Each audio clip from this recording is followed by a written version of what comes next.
Hey, what's up, everybody? Welcome to the Shamrock Show, episode 3. Been graced today with some TV royalty here. Not quite. Cheers. Cheers. Ryan, thanks for coming down, man. Absolutely. I'm happy to be here. I'm just nervous because I didn't know what we were going to talk about, and I walk in and there's whiskey, there's Guinness. I'm a little like I'm waiting for Conor McGregor to kick down the back wall and beat us up or something. Well, I figure worst case scenario, we get drunk before you can figure out something to talk about. No one has more insight into the world than a drunk person. Believe me. True. Well, yeah, you would know, not because you are because I'm a drunk, not because you're drunk, but because you do own an establishment where people, and I've been a couple times. It's an awesome spot. Cool. Yeah, I appreciate it. It's always cool when you come through in the summer, man. Eventually summer might come. It's been we opened in April. It's been fingers crossed. The rainiest April. It's been terrible. It's been horrible. I filmed this video today on Instagram where I was walking outside and it was one of those moments where I was like, it was so like sunny out of nowhere. It took 9 years for the sun to come out. Right. So to me, it's a kind of a double-edged sword. I would have rather have had that on Saturday or Sunday this weekend, but it's my day off, so I'm also happy to take advantage of it. How was your weekend, man? Did you do anything for Cinco de Mayo? It was good. No, unfortunately, I didn't. Well, I went to my girlfriend's grandma's house, and she's straight up Italian. Yeah. So every Sunday it's pasta. Cinco de pasta. Cinco de pasta, right? Exactly. So we go there, and I say to the grandma, I was like, "Hey, so we got nachos, enchiladas. What are we doing today?" Yeah. She's like, "Oh, sweetie, I just know how to make pasta. I don't even know the names of those things. You go the enchilupas and I don't know." So I put a thing out on Facebook like, should I ask her to make some nachos? And all the Italians were writing back like, "Don't do it, no." Yeah. I'm an Irish kid, but I know enough. You don't mess with an Italian grandma, man. No. You don't. She chased me down with a spoon. And it didn't end well. You'd catch a beating for sure. Absolutely. Yeah.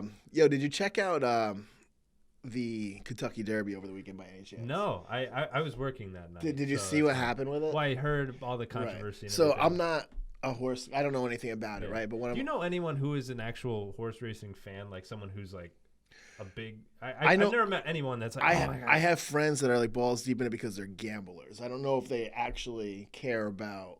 Like they could tell you, like, oh, this guy, this horse, he runs in the mud. His father was a mudder, and his mother was a mudder. Which I don't even know what that means. Like it's maybe you shouldn't run in the mud. Maybe you should run in the grass, or like it seems dangerous for the horse.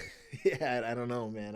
Like I said, I don't know anything about it. But my boy Tony, he bartends at Sunset. It's one of my best friends, and he's a huge casino guy. And he's like, hey, the day before the Derby, he's like, this horse, I really like him. I was like, all right, here. I gave him some money. I'll throw it on it. And then the DJ that works for me, Joe Smith, he throws in on it.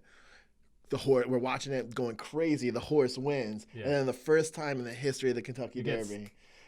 Yeah, man. I was like, never again, man. Yeah. Never, ever again. It made it exciting to watch the race, but, to lose my money like that, I feel like horse racing is definitely something that can be fixed. I feel like, because then the horse that they gave it to was like 65-1, you know? So now, how about if we became jockeys instead? I think you have to be like 4 feet tall, man. Unless we found, and you're like, what, 6'4"? I'm 6'2". Yeah, so we'd have to find you like a massive horse, bro. All right, massive horse and really tight spandex just to suck it all in. Tremendous. Right? Yeah, I mean.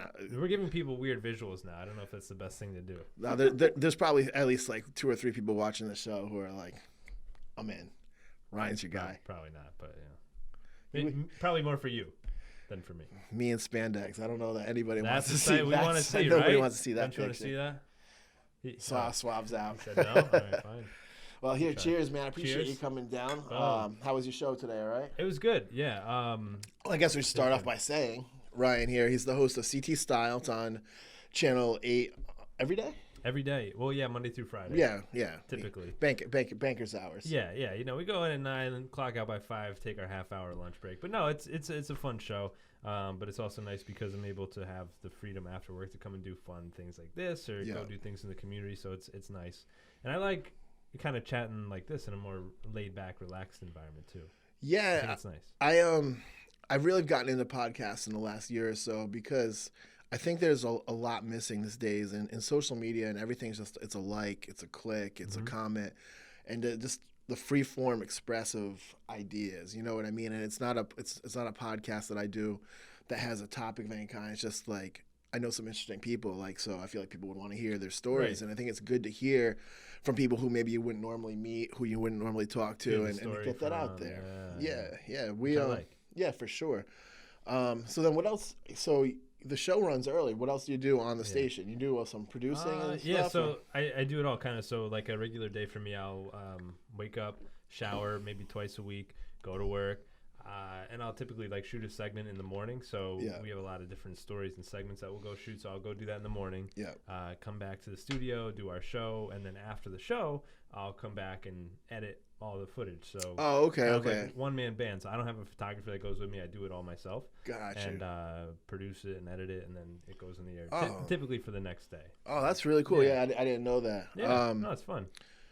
So we met when a friend, a teammate of mine, he had a fight at Mohegan Sun, and they came up to do our show, your show, which was the first time that I met you, and that was really cool to come up there and kind of see behind the scenes on the TV studio and whatnot. But that was like maybe 4 years ago. I think it was like 2015. I think it was, because I still have a slip disc from when he flipped me over and I landed on my back weird. It was a bad outcome there, but it was fun. I mean, it was cool. It was. You want to know a funny, like kind of little behind the scenes thing? So we're in the little waiting room there, waiting to go on, and all of a sudden he's like, "Bro, I forgot to put on deodorant," and he was like freaking out. He's like, "Hey," he's like, do you have like cologne in your car?" I was like, "I've got gum," but he totally was. So did he put gum on his underarms? Like, we were trying to find anything.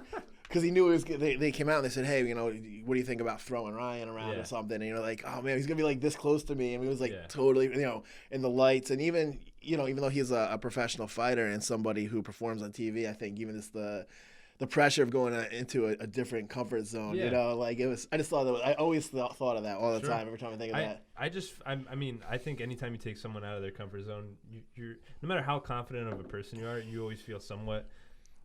Sort of out of place. I was just at a comedy show, like a roast battle. So these dudes are going back and forth, just roasting each other, but not like, oh, this is funny. I mean, they're going hard, like raunchy jokes. Right. And I'm there as like the nice guy as a judge, and I'm like, it's like a dude from the Howard Stern show and a couple other stand-ups, and then me, and I'm like, well, that was great. Good job, guys. Like, you kind of have to play your role, and I'm sitting there like, I'm kind of out of my element. So it was like a roast battle, like a rap battle, but they were like comedians going against each other? Going back and forth. So I guess it's a show on Comedy Central, so they kind of replicated it. I mean, I've seen on Comedy Central where they have like the roast of somebody famous, but it's not usually like a battle. Like, it was literally back and forth, and then we had to judge who had the better roast. But I just felt bad I was like, yo, can you guys hug each other? Like, it was like getting too... It was too mean. Yeah, well, comedians are vicious too, man. I love going to stand-up shows, and actually, I think the next episode I'm gonna do might be the owner of comics at Mohegan Sun. I know you've been over there. I've seen on your Instagram you did a couple times with somebody, but he's got a really cool story. So like, I hang out there a lot on the off season. I like that bar, but comedians are funny, man, and you'll see every once in a while some drunk guy in the audience who like decides he's gonna show off for his girlfriend or something cute and just get roasted. Yeah, like a heckler. Yeah. And when a comedian actually pays attention to him, they'll just shred him up. Yeah. That's a good moment. I think so. Do you want to roast me? No, because your platform is way bigger than mine. No, it's not at all, really. You had Nick Fradiani on the show today, right? He was on. This is good, by the way. Yeah, I don't even know what I'm drinking. It's like apple juice, or yeah, for sure. Well, with a name like Ryan, you're at least part Irish, so it is apple juice. I'm half Irish. My family, and we'll get back to Nick, but Nick, you can wait a second. Yeah, I'm half Irish, so my dad went back and traced our heritage and everything. So he found that we were from County Meath, I guess. Okay. And he said that through all the research and everything that our family lived in Slane Castle. Yep. Which I've never been. I'm sure you know much more about it than I do.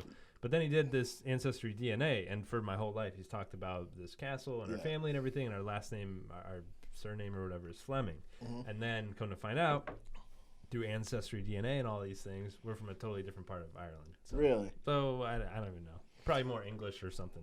And you just did that, right? Were you? Yeah. So I came out 96% Irish, which is really funny, and it probably would have been a blow because my whole life I always thought, I always went with this Irish heritage just because it was really ingrained in me I have two Irish grandmothers, but if it had come out any other kind of way, which it definitely could have, which I didn't know, kind of would have been a blow to me. But I ended up 96%. My cousins that I go visit in Ireland, they're not even 96%. Do you have any tattoos that represent your heritage? A ton. Actually, I go over every time. Like, I've got the word family, which is clan, in Irish on my arm, which has also affected my ability to go out and play basketball because I don't like going out into the court with a clan on my arm. I never really thought about the double meaning on it. It just means family. If you ever see me with my clan tattoo, that's a little for sure. It's spelled with a C. You have to tell people, like, hey, just so you guys know. Yeah. But Yeah, so I try to get one. I've been over 5 times. Every time I go over, I try to get one. This is a Jameson Crest. Oh. My grandmother died, and I went and I brought her ashes over there, and I went and got this because her and I would always. So I was like, oh, whenever I do a cheers now, it's kind of that kind of thing. But awesome. You've never been over, you said, right? I've never been. I've always wanted to go, but it's one of those things where I Dude, just. you know, it's like a 4-hour flight. That's it? Yeah, from Hartford. If they just started flying out of Hartford a couple years ago, and it's like 4.5 hours, and it's dirt cheap if you go in the off season. Oh. And the flight back is actually like almost twice as long because of the air currents, I guess. But the flight there is super easy. You fly out of Hartford, Boston, New York. Wow. 4.5 hours, you're in and out. They're always red-eye flights, and it takes a few days, and you're drinking, and you have to drink when you go over there. You have to. You have to. Yeah. But I suggest you go, man. Especially if you've got some kind of family ties there, and there's a lot of history there. I'm just gonna start emailing people, random people I'm not even family with, like, oh, didn't you know our families? Because I need a place to stay, so I can't just go get a hotel. I gotta hit up some real Irish person and say, oh, we go way back, right? Yeah. Well, I mean, you're a TV guy. You know, what's the worst that can happen? I don't know. Eventually, get stuck with some creepy Irish people, and then. Yeah, I mean, that movie Hostel, I guess, comes to mind. Right? Yeah. True. Yeah, we don't want to recreate any of that stuff. We'll pass on that. I know we were talking about what you had going on today, but I kind of want to backtrack. On Nick Friday. Yeah, but I want to actually backtrack a little bit, just to talk about CT Style. What is the format of the show, or what exactly? So it's kind of like a lifestyle show, is with the category of it. We do a lot of entertainment segments and interviews and cooking segments and things like that.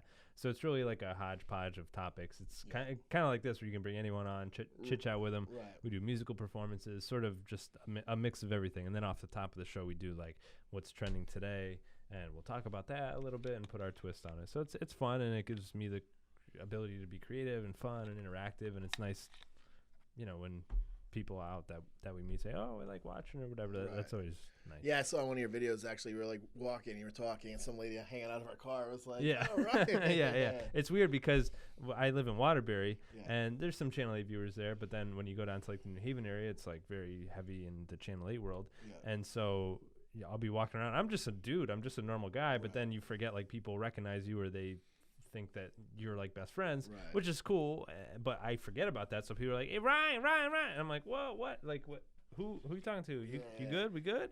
And so sometimes I have to catch myself and remind myself, like, oh yeah, these people like watch you. Right. No, I mean, there's definitely a level of celebrity to it. Like, this is actually going back. My first time on Twitter was like 2009, and Teresa responded to something I said, your co-host Teresa, and I thought like that was like a big deal, the crowning moment of my life at the time. I'm like, oh my god, this celebrity responded to whatever stupid little thing that it was. But it's I know, even just dealing with you, you're just a regular dude, and you forget that you're on TV 5 days a week, and there's a lot of people who really, I feel like they know you just because they listen to watch you and talk for an hour every day. Yeah, and I think at the end of the day, especially like, you mentioned Teresa, like you met her, like we're all normal people. You're a normal person. It's just, you just do something different for your job, but it doesn't make you any differently. I think some people in the industry probably think differently, where they think that they're a bigger deal than they are. I won't name names or point fingers. Well, I mean, you also end up in the spot too, though, where it's got to be kind of annoying to, like, you're just trying to walk down the street and you can't be in a bad mood because somebody like, oh no, fuck that guy. I met him in person, he was an asshole. Like, where you're just like, dude, I slept in late, man. I was trying to get to work, and you're trying to say hi and take a picture, and you know. Well, when I was coming here, like walking in, I mean, we had to have security. There was a whole line. We had a police escort. I mean, it was intense just to get into the studio. Yeah, I think we got the snipers off the roof. Yeah, but no, I mean, you get. I'm fine with it, like, because I appreciate people watching and being. Everyone's like 99% of the time cool. So I don't know. How did you end up in this into this position? I know. I looked at it was doing my homework before the show here, and I saw that you went to school for marketing. Yep. Right. You're originally from Cromwell, yeah. Which I only know of because I used to manage a strip club in Berlin. So I have to go through Cromwell. How convenient then, right? That was the job that I had once. The centerfolds on the Berlin Turnpike. Oh, there you go. I can't say I've been, unfortunately. No, you're not that kind of guy. No, you're not that kind of guy. But so how do you get from going to school from marketing into being a full-time TV personality? So I went to school at Central, CCSU for marketing, and I wanted to work at an ad agency. And to get through school, I started like DJing. Mad Men? Yeah, like Mad Men. No, exactly. And so to get through school and help pay for my tuition, I started DJing, like backyard barbecues and bar mitzvahs and all these parties. So then I kind of grew the business, started doing weddings, and I started DJing at Mohegan Sun. And then they're like, oh, you're good on the mic. You should do some events for us. Yeah. So I started emceeing events with them, and I was doing cash giveaways on stage. And I kind of got like bit by the bug, like, oh, this is like fun and entertaining and everything. So then I started making YouTube videos like Man on the Street, where I would run up to you and interview you about whatever. Oh, really? Crazy stuff. I want to dig those up, man. Yeah, I think I deleted them all just to protect myself, like in the future, because it was a little bit more like loose than I can be now. Yeah. So I was doing that, so I basically edited together a demo reel of all my YouTube stuff of Crazy Man on the Street and all these events that I was emceeing, and kind of made a compilation, and that was my quote unquote demo reel. And then the job became available. And I applied and auditioned and all that jazz. And then my dad's been in radio for almost 50 years now. So I didn't like realize that I kind of wanted to get into it, but all this time I had kind of been in the entertainment industry to some degree. Yeah, no, that's funny. Like my dad, he's owned pizza restaurants my whole life, and I grew up working in them. I can tell you a million times I was like, I'm never gonna do this. I'm never gonna do this. And then I kind of ended up just differently. I'm not, I have a bar. You know what I mean? But it's it's a potato. Right. You know, it's like a little offshoot of. I was like, never. It's just not my thing. But how long have you been doing that show for? 4.5 years now. Oh, cool. So cool. It means we're getting old. Yeah. Lots of grays going on over here, man. You still got that baby face. I do. I'm still trying to hit puberty. You could probably get carded by lottery tickets. I know. Next time I go to your bar, I'm sure I'm gonna get carded. But yeah, I'm still like just trying to hit puberty and grow facial hair, and so someday maybe I'll get it. You get on a little juice, you'll be great. Yeah. We'll be good. Where did you DJ at Mohegan? I know that you had mentioned that to me when I first met you. That you did. Did you do? Not Mist. I did like a couple times at Mist, mostly at Tuscany, and a lot of private events. Okay. So a lot in the ballroom and like New Year's Eve and stuff like that. And people always ask me like, "Yo, what was your DJ name? Were you like ripping up clubs and stuff?" And I was like, "No, I was just Ryan Christopher." And they're like, "No, we don't believe that." Yeah. And so it's funny because I think like when people hear you're a DJ, they think you're like Tiesto or something. Right. It's nuts all the time, or hey, like Lil Jon. I'm like, nah, dude, I'm just like a guy with a laptop that says my name on it. You know. So it's kind of funny in that sense. Like this one time I was doing the sick party, and like I just had the whole crowd like right in my hand, right? Like you could play like any song, they were just jamming out. And then one of the chaperones came over and he was like, yo, there's leftover pizza if you want some. And it was like a middle school dance, but it's all good. Like it was good. It's a fun party. So I didn't see that coming. Cheers, man. Remix. And you're still involved with Mohegan Sun as well now, because I don't. Well, I assume I see you at Winefest. I don't Winefest. He doesn't recall. I see you. I don't know if you see me. Saying, I know that you're there, and I'm assuming I see you. Winefest is like one of the 2 days a year that like I make sure I have an Uber, and Winefest is a good / terrible time. He always comes over. Well, he won't even remember, so I'm just recalling his memory. He comes over and he's like, "Hey, Ryan, you remember me? I'm the guy. Remember the Shamrock? Yeah." And I'm like, "Yeah, dude, I know who you are." And every year he reintroduces himself. I'm like, "Bro, I know you." And so now next year you don't have to reintroduce yourself. I bet you I do. You probably still will. I'm like, we did a podcast for 3 hours together. Don't you remember? And I'd be like, "Oh yeah." Dude, no, but that's a fun event. Yeah, it's great. And my vendors give me tickets to it, and it's man. And like, oh yeah, I'm gonna sample some stuff, and within an hour, I'm just. Yeah. Well, it's dangerous. I mean, think about it. If you were at a whiskey fest, right? Which they do have. Yeah. Which I would never go to because it just sounds incredibly dangerous. Yeah. I mean, it's open. It's a full day of open bar. I've tried to get there later and later in the day because it doesn't work. No, it does. No matter what, I just make up for the hours that I've. You have like a little cot outside, and you just roll out of it, and I'm here first in line. Pretty much. It's like. The first time I walked in there, I was like, "Oh my God, it's like adult Disney." I liked it better, the old setup they had for it. They moved it to that new convention center. But I liked the upstairs, downstairs. Right. It's more intimate, but I see like that whole new convention center is huge. It's insane. So I'm sure they're going to tweak it over the couple years. And so to today, we're back all over the place here. Back to today. you had American Idol winner from Connecticut, Nick Fradiani, on the show. Yes. Before I ask you how that went, I saw the clip on your Instagram. So I preface by he used to play my bar before he won that show. Really? And after he won that show, those text messages stopped getting returned. Really? Oh yeah, dude. Oh geez, some drama. Yeah. Do we need to squash the beef here on the podcast? No beef, but I just wanted to throw a little shade when I was like, oh, that's perfect timing. Should we FaceTime him and be like, yo, you owe us money. Yeah. You owe us gigs, son. You better come back. Nah, he's not doing small time like that anymore, man. He's doing stadiums and stuff. I saw he had a new song. I was listening to the song. It's called Empire, and I assumed it was going to be about Jussie Smollett, but total letdown. Yeah, he released that, and I figured, it's perfect for that show. Right. But it's cool, man. And I think I was kind of chatting with him about it today, and I think he's just trying a different approach, and because it's tough on that show. I think even if you win, you still have to work your butt off afterward to stay relevant. Yeah, to sustain it and to stay relevant. So right, because there's been so many seasons of it. I was actually talking to somebody about it the other day, and I wonder how many people from that show really have made a career out of it.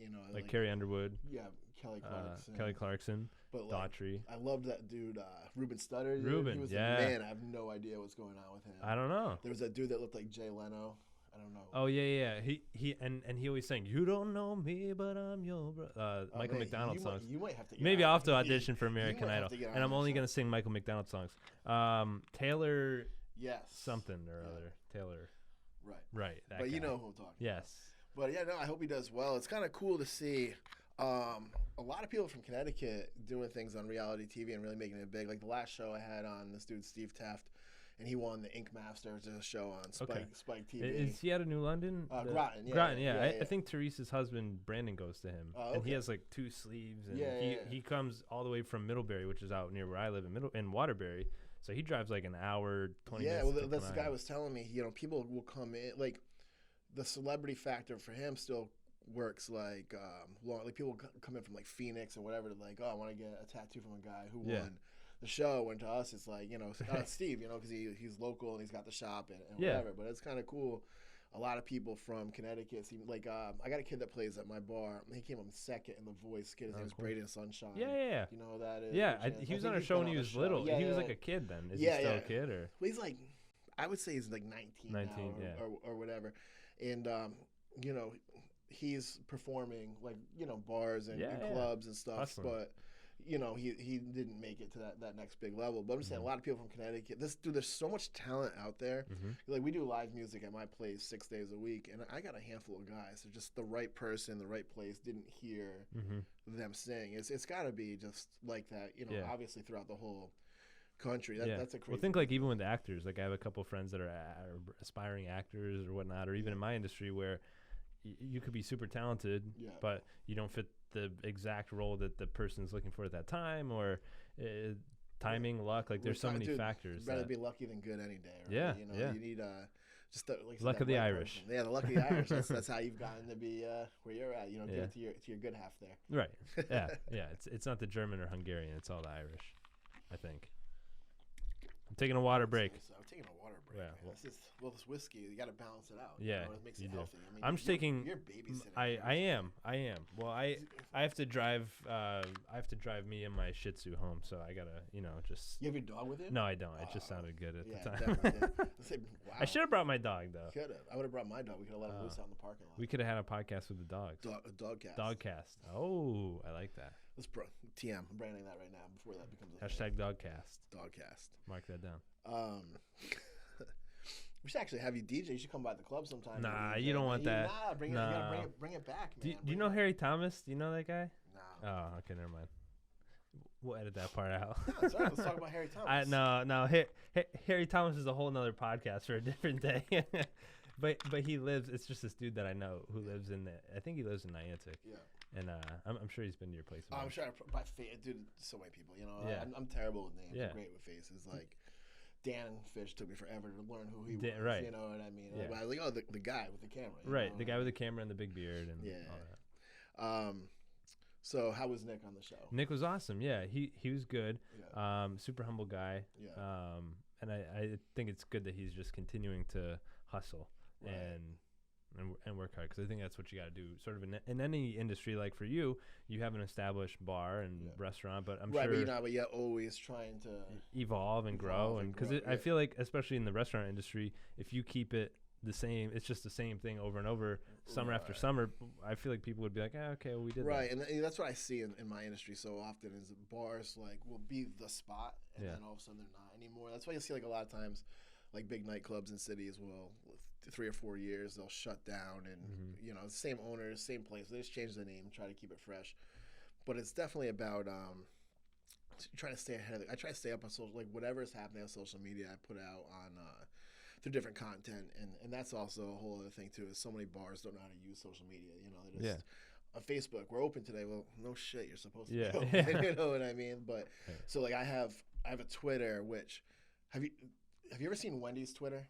Yes, like I mean I've seen like that they're pretty interactive, right? But they make fun of like Burger King, McDonald's. Yeah. So I kind of went that way on Twitter. Like, so you're making fun of other bars? Well, no, but I roast people who say anything bad about my bar. Like, I'll retweet them, and like I just like try to roast people. But then we do a Snapchat, and that's like targeted towards a certain group, and then Instagram is towards a certain group, and Facebook is like now like the older crowd, and you know, so it's. Your social media has to be different across every. Yeah, you can't post the same thing everywhere. Right, because I run into that every day. You have different audiences everywhere. You know, I like today. I had 2 videos that are just like more wacky and like stupid that I know will play well on Instagram because it's like a younger following. Right. Whereas on Facebook, I would post it and I would feel like it's almost like too not even risque. No, but they would almost come across unprofessional. Yeah. But when it's not, it's just not professional for that particular. Right, because I think people are looking for more of like a polished thing, where Instagram is supposed to be more just like run and gun and chill, and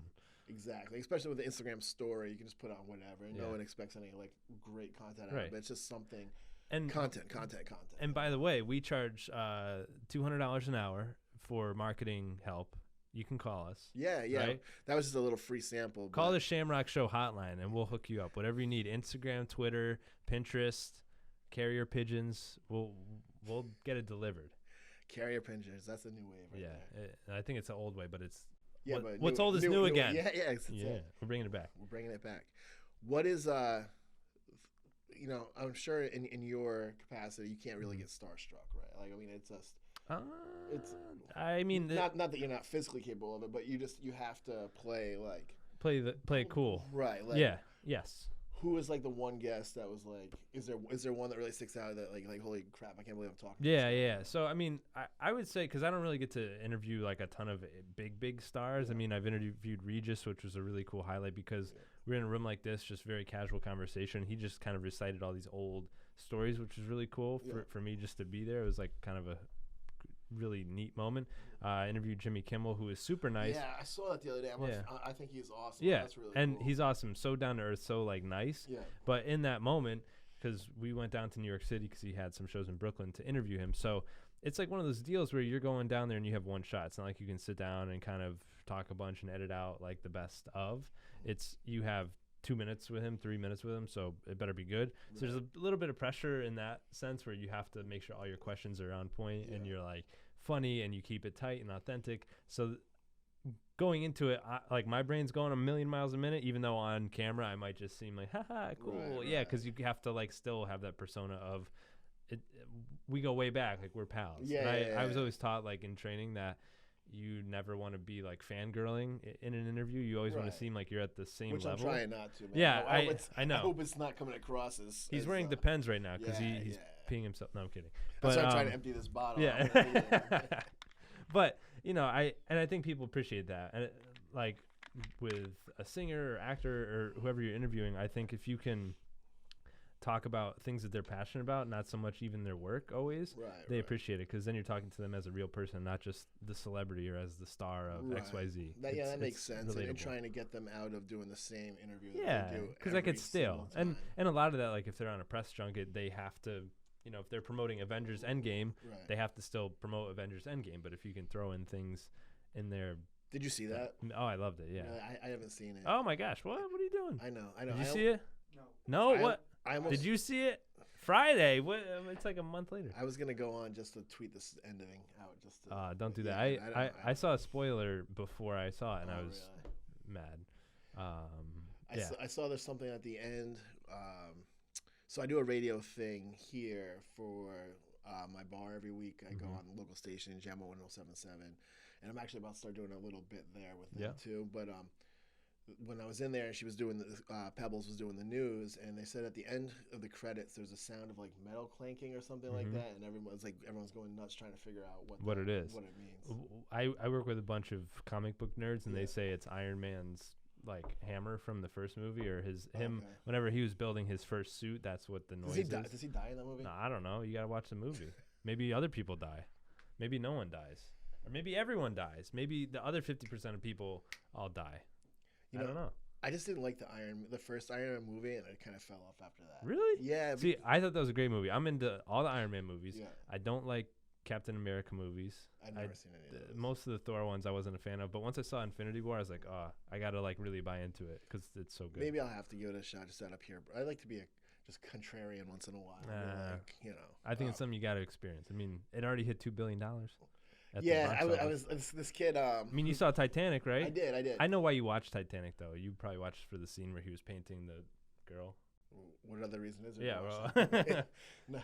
It was all about the romance. It was, the writing was beautiful. But so, like, clickbait is like something that drives me crazy. They're making a big deal of Avengers Endgame being the #1 grossing movie of all time.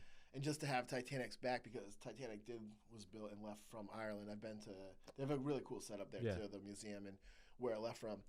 But to go to the movies was like $5. And if you adjust for inflation, it's not even like close. That's true. Yeah, I looked it up just because I was arguing with somebody in the bar about really? It. Yeah, it's not even when the biggest grossing movie of all time adjusted for inflation is actually Gone with the Wind. Yeah.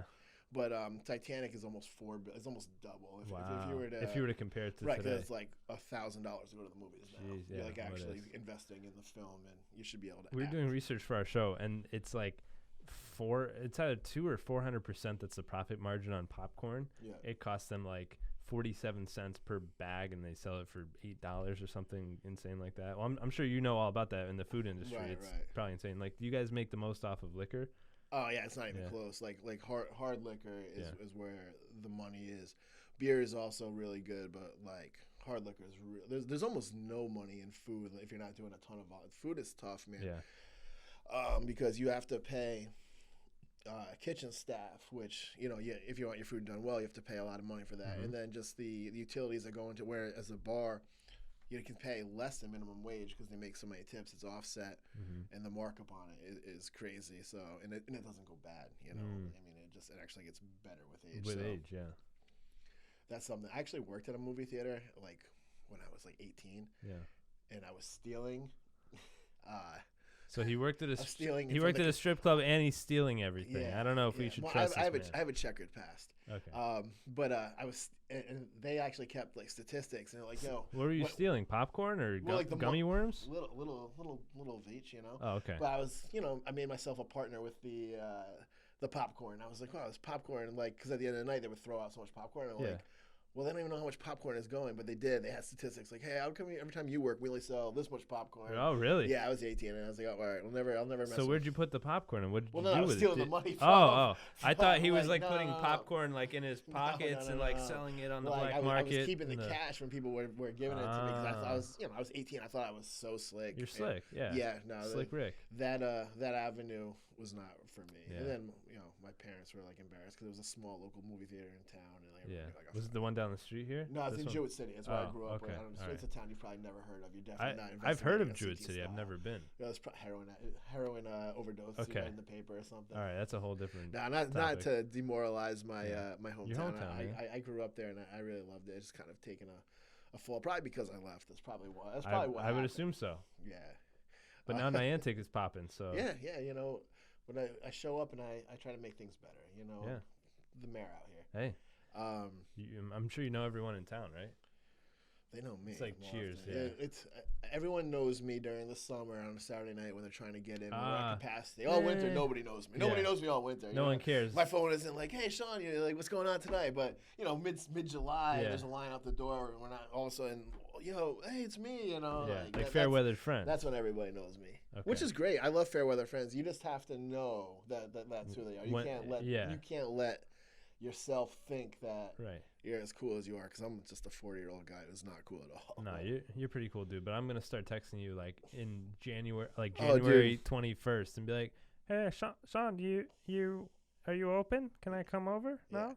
I'll think like, oh, this guy's gonna be the best man at my wedding. That's what I would think. There we go. High five to that. High five. Boom. I do that. Well, I don't want to say I do that, but I have like business connections that are like that, where I'll go through our texts. Like I'll text them for something, and all we talk about is like those one-off like little business things where you're like, "Hey, are you here? I'm trying to blah, blah, blah," and then vice versa. And you just kind of know, like, you're not like pals, like, oh, we're gonna hang out every night, but you know, we're cool, we're cordial, right? And it kind of is what it is. There's like, all kinds of relationships as long as you know.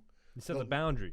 Right. As long as you stay in your lane. If you know, all right, well, I'm using this person for whatever they can do for me, and they're using me for what I can do for them. As long as you know where that's at, that's okay. You know what I mean? It's just you can't lie to yourself. Right, and you can't abuse it. Right, for sure. Because then there's that too. There's people who just, you give them an inch, they take a yard. Mm-hmm. On the opposite end of the awesomeness with like Jimmy Kimmel and stuff. Yeah. What's the worst person that's ever? You ever had like any horror? I don't know if you're willing to talk about that on camera. You ever had any terrible experience with somebody where you're just like, I can't believe what Yeah. I mean, it's tough because I think there's a category of people who. Hold on. Pause. Before you talk bad about somebody, you need to drink a little bit more. I know. We need to make sure that the venom really spills. Should we pop open the Guinness or what? Yeah, see, he's drinking coffee. How come I didn't get a coffee or a water or like a milk or something? Well, he's handling the milk. Milk, yeah. Oh, well, it's bad for the vocal cords, so we wouldn't be able to talk this long. That's why we didn't do milk. Yeah, shout out to Guinness. They made this great backdrop for me. Did they really? They did, for sure. They send me over. When I go over, I go to the Guinness factory and stuff. So shout out to Guinness, man. Yeah. Wow. They're big ups. They're keeping the lights on over here. That's all my dad drinks is Guinness and Jameson, because I think he thinks he's a leprechaun in real life. I should have had him on the show. You should have your dad would be really like, he would have been 3 deep. But if he saw what you're doing over here, he'd be like, my son. That's his. I'm gonna show it to him, and he'll be ashamed. Yeah, for sure. I'm sorry, Dad. I still love you. I'm your favorite son, right? Only son? Well, sort of. No. I have a brother. Wait, I bet your brother would have finished his drink by now. Yeah, no, he would probably have his clothes off already. Which just sounds weird. Like, I don't know why his clothes, but he's just crazy. Worst interview. Yeah. So I think there's a couple I think there's one category of which, rightfully so, it's intimidating going on air or in a place, as we were mentioning, that you haven't been before, where you're just not in your comfort zone. So that it's like, okay, you're on live TV and people kind of freeze up or they're uncomfortable or awkward or whatever. And I always tell people, like, hey, I'll drive the bus, you just ride. We're not talking politics. We're just talking about what you know. You're the topic expert, so just have fun and like relax. We're not going to talk about some crazy topics. And then on the flip side, I would say the people that sometimes can be tough to interview or interact with are comedians, because I think they try to be funny all the time. Not all, but I'll say there are probably 2 comedians that I would put definitely at the top of the list of worst interviews of all time, just because they thought they were funny and they weren't being funny, and it was just like, you're just being rude and it's not coming across funny. Right. And they're just be like snarky, and it just doesn't work. Like, it might work on stage where people know, like, okay, this is a stand-up show. Right, but not in a one-on-one interaction. I'm like, bro, you're not funny. So you're just coming across rude and it's uncomfortable. And I try to make them look good, like save them, like, oh, it's okay. And then I set them up for something else, and then they just keep sucking. And I'm like, okay, well, we're done here. Yeah, that's tough, man. I think a lot of comics come from what I've seen is that they come from like dark places. And it kind of brings them to do that. And I also have people who I know who do some comedy. They're also like constantly like when they can't have a conversation with people because they're always asking them to tell jokes. So I don't know. I think that kind of makes for just weird when that's what you have to do. Yeah. I don't know, but it's kind of the same thing. You have to put on a face every day too, though, man. Like, because the show you do, it's a super family friendly, very very mainstream. Yeah. Like, if you go out to the bar with your friends, you're like, "Hell, don't put that on Instagram." Like, you have to censor what gets out there. I mean, I think when I first not started, that I'm saying that you're out here just being an asshole. No. I mean, I think when I first started working, I was still sort of in that mode of like, hey, I could still go out and have fun. And not that I like went crazy, but I think like as I've gotten older, I just don't go out as much, and I'm just more like tame when I do go out. Yeah. So, it's just like being smart about it, and not being a jerk. Like, even if like you're still a person. You can go out and have fun. I think it's like as long as you're respectful to people and you're right. not an And idiot. like I said, I wasn't implying that you're out there being an animal, but like right now. Yeah, not like right now. I'm trying to be a horrible influence on you. It's good apple juice. That's all I can say. Tremendous apple juice. But yeah, I just didn't know if you're out with your friends, and like Dan is a mutual friend of ours. He's a little bit of a wild dude, man. Dan's a wild man. Yeah. So like Dan's the type of guy. He's like, hey, bro, I want to come hang out, and I know it's not like come hang out and like I just like chill. Like I got a girl at home. Like we just like to like chill, and like if we go out with friends, it's never like crazy. And Dan is the type of dude where if we're going out with Dan, it's like, okay, someone's going to be like on a couch, or someone's going to be like, there's going to be something that happens where I'm just like, I just want to go to bed. Like, I don't want to be out this I did, like something that you have, one of your profiles, you had like a little thing. It's like, yo, your grandmother would love to meet me. And, it's funny because that's what your audience is. And, I guess you can't show up on Instagram like chugging shots and, just kind of being an animal that you clearly are. Right. I'm a beast, as you could tell. I mean, I'm just shotgunning this apple juice like a crazy man. Speaking of Instagram, did you see that they're test driving in Canada? They're going to take away the likes and the views. Did you see Yeah. No, I did. We talked about it on the show. I'm like kind of split between it because I'm just being transparent. Yeah. I've been that guy where I post something and I think it's a cool post, or it's really interesting, and like no one cares about it, so I just delete it. Right. I'm like, well, everything else had like a certain amount of likes and now this doesn't. Yeah. So I think part of it is like perception, where we're trying to like post the most funny or interesting or sexy photo or whatever. Yeah. And so we kind of compare and contrast to everyone else, like set the bar. So we're two sexy men, so clearly. Couple of 1-2 studs. Yeah. Right oh yeah. Who's one? Who's two? Or it doesn't matter.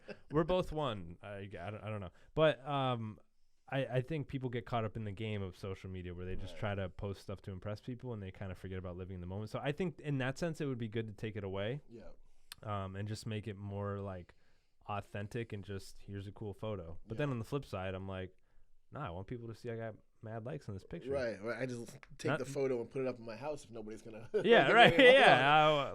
That's kind of my thought. So I was reading because they were saying there's like studies on the mental health of like the youth and people who are like so obsessed with the social media, and I totally get it. I mean, I kind of hate how social media driven the world is, but at the same time I use it nonstop for my business, and because I'm as equally as hooked on these things as everybody else.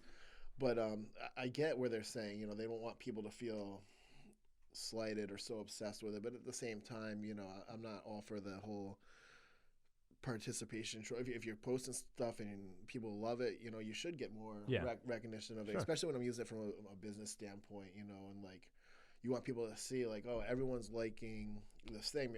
Maybe I'll have to take a picture of that when I go to, it's residual marketing. Like we do some shots that we light on fire, and whenever we do that, we get 1 million likes on it, and then for sure, if I put it on Instagram, the next day people are going to come order them. I think that it's it's a business tool for you. Right. Yeah. Right. And I guess I can't complain because it's a free business tool, know. But I'll be interested to see what they say and what the studies are, and what the reaction of people in Canada. That's what they're doing it first. I believe is Canada as a test run to see how it goes over. I just feel like you're taking a part of what that is. Yeah. It's like the point of it, kind of. Right. I mean, there's this other social media platform that I don't have. Visco, VSC. Yeah, Visco. You're right. And it's the same. It's like that already, right? Where it's just you post stuff. Yeah. People don't. It's just photos. Like you scroll through and it's all artsy and whatever. Like or there's no interaction in there, right? I mean, I don't understand if there's already something like that. Why recreate it? Right. I mean, Instagram they've done a great job though of hurting everybody. Like, Facebook was like such a thing. I think Instagram's definitely more popular, at least in the demographic that I care about. But like they there was that Vine, and they crushed Vine once they had videos, and they started with the story, and everyone's like, oh, they're ripping off Snapchat, but then Snapchat is just like by the wayside now. Irrelevant. People Snapchat me, and I'm like, why are you Snapchatting me? Like, I don't. Everything is on Instagram, so maybe they do know what they're doing. They know more. Hey, look, they know more than like. Look at us. We're sitting in a room drinking apple juice right now, and they're making money. So for sure. So maybe they do know what they're doing. But I just thought it was interesting, and you being from a marketing background, and someone who uses Instagram to promote. Well, I think on the flip side, I mean the whole social like. The mental angle, the mental health angle, I think is huge. I mean, I have friends and family members who I think use it way too much, and they become so focused and like it's consuming, where they can sit there. And I'm sure I'm guilty of it, scrolling through hours and it's like you don't. Is there really that much value in it? Like I know if I'm scrolling through Facebook for like 15 minutes, if I'm doing whatever, and I stop, I'm like, what? Okay, like I didn't really get anything really that useful or informational out of it. It's like a lot of just videos and things, and I'm like, it's not as my girlfriend doesn't use social media at all. She doesn't, she'll like check up on it, but she doesn't post anything. And she's always giving me a hard time about it too. And there's times when I just sit back and I try to not be so involved in it, but because it really is like if you look back, how old are you, Ryan? 28. 28. Yeah. I mean, I'm quite a bit older than you, but you can still remember. You're not 21. You remember before there, like you had friends and you hung out and you called each other. Yeah. And it's definitely AIM. AIM, dude. ASL. Yeah. You remember the ASL? ASL. Come on, sex location, the chat rooms. ASL. AIM. Oh yeah, AOL. What's ASL? Well, that's what. Oh, come on. Type it on there and get everyone's age. Yeah, location. Oh, okay. Oh, come on, Suave, right? Mm-hmm. Come on, man. I was just all about Suave's a degenerate like me. You're too clean cut. All right, I'm sorry. Although I am wearing a V-neck that I cut myself today. Huh? how about that? How you like them apples? See, now I'm a degenerate, right? Because what led to this? So I have all these like V-neck T-shirts that I wear. So there's a method to my madness. If I wear like a suit with a tie, I wear a normal T-shirt. Okay, but then if I'm wearing like an open collar shirt, I wear a V-neck so that you have the space to show off all this sexy chest hair or lack thereof. But they're all dirty, so I was like, yo, I don't have time for this. So I took scissors and I was like, and so I have a rip. Like I feel like Hulk Hogan. I'm about to. All right, so should I do it? Should I just rip it off on the show? I wouldn't know what to do with it then. Like, do you have a green room I could put my ripped T-shirt in? I just have to flex for the camera. No, I should put my clothes back on. So I get that. I get what you're saying. Okay, I'm gonna. So back to social media talk. No. We're going back to your Chester here. Oh yeah, Chester. But if you have the V-neck and then having a white collar shirt on, I guess that. I mean, excuse me, like a button up and then. I get how that would look. Right. Because I've had. It's not the right. Swag. I've had like a V-neck T-shirt with a tie, and then you can see the outline of the V-neck T-shirt under. So it's a weird combo. All right. A lot of stuff you guys didn't need to know. Yeah, no. I get where you're coming from. I just don't know that I would have taken the extremity to cut your own shirt. Well, try. But now it. It's a collectible, man. Now you should try it. Frame it. Be like, yo, this is the shirt. Maybe that could be like a new T-shirt that you sell at the bar. Yeah, like just cut your own V-neck. Yeah, self-cut V-necks. That could be the thing. Put your face on it. Yeah. Right. Yeah. I like that. We might have something here. Or put that face on it. Your face. That's a good one. Yeah, it is. But so social media, right? Yeah. Speaking of, we were talking about Endgame earlier, and I was just thinking about this too. And there's something I did see on social media today. Something that's also quite as big. Are you a Game of Thrones guy? I just started watching it this past weekend. I've never seen an episode. Yeah, never? Never. So I saw that the whole finale, like, Arya Stark, whatever, stabbing the dude, and he died. Like, it's a spoiler, like, who cares, whatever. Yeah. I'm sure people who watch know it. So I was like, I got to get into it. So they're 8 seasons in. It's the end of the show. So what better time to start than right now? Right. So I'm on season 1, episode 4. Binge, you don't have to wait week by week, I guess. Yeah, I just go through them. Yeah.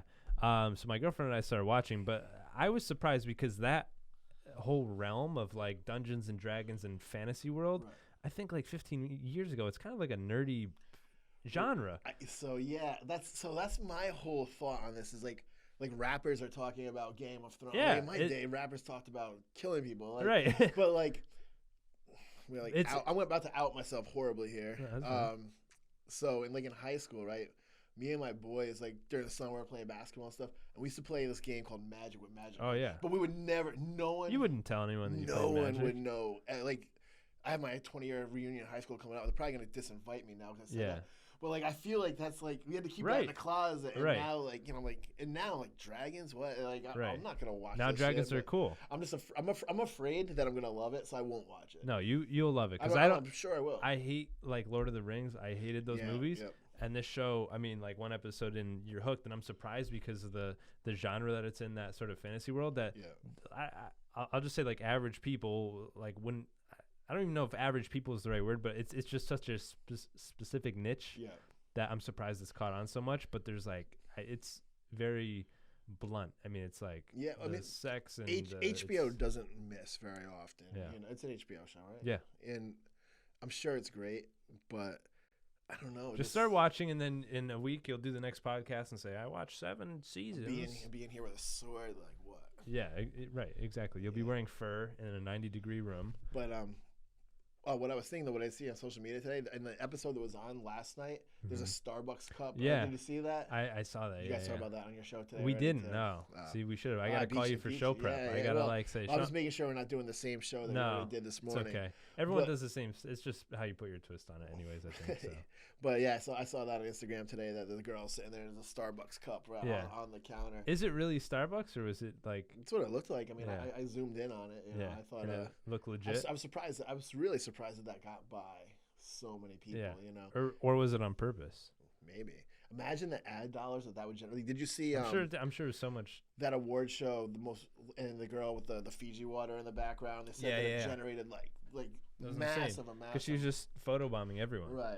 She was just in the background. You know, product placement, I guess. This girl that I know, she was one of those girls, but I didn't realize there was more than just one Fiji girl. But there were like 8 of them that were throughout the awards, but that one girl just happened to be there. So I could have said I know the Fiji girl, but I don't. You know a Fiji girl. I know a Fiji girl, I guess. There you go. Doesn't really mean much in life. No, you'd be like, oh, you that girl from the red carpet? I know her friend. Yeah. A friend of a friend of a friend, I guess. Is this live streaming? No. This is it's going on the YouTube after Suave comes in and Mr. Suave. He has to scroll through all this madness. Yeah, you know. I'm sorry. Sorry, Suave. He'll adjust my voice and make me sound a little bit more manly. Like Barry White? Yeah, that's what I'm looking for. Yeah. I definitely don't have a voice to be doing this kind of shit. I don't know. You edit, right? Oh yeah. He's gonna chop us up. It's gonna be. Yeah, well, they say the camera adds 10 pounds. So I'm hoping he can like maybe cut it down a little bit. You know, he's gotta be like have me here like all just jacked. You look good, man. I mean, you know, I'm sitting here next to you. You're the TV guy, man. I'm all slumped over. I need to like work out or go to the gym. I look like I'm, or at least finish your drink.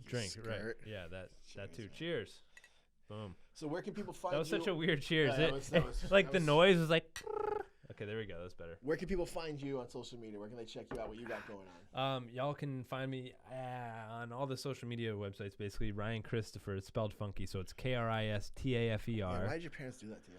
Well, so it's my dad's radio name, so it's my legal middle name. And what's so your dad's radio name? Jerry Christopher. So he's been in radio for like 50 years. Okay. And then so my name is Ryan Patrick Christopher. Yeah. So yeah. Oh, that's your last name? It's my last name on air. It's my like legal middle name. Right. You know yeah. That's right. And I would tell you my real legal last name, but I'd have to kill you. And I think you actually did at the beginning of the show when you were talking about your Irish roots. Really? Yeah. Oh well, no. Yes. Yeah. I said Fleming. You did. So you guys out there who want to, stalk him, send him your underwear in the mail and stuff. There you go. Please do.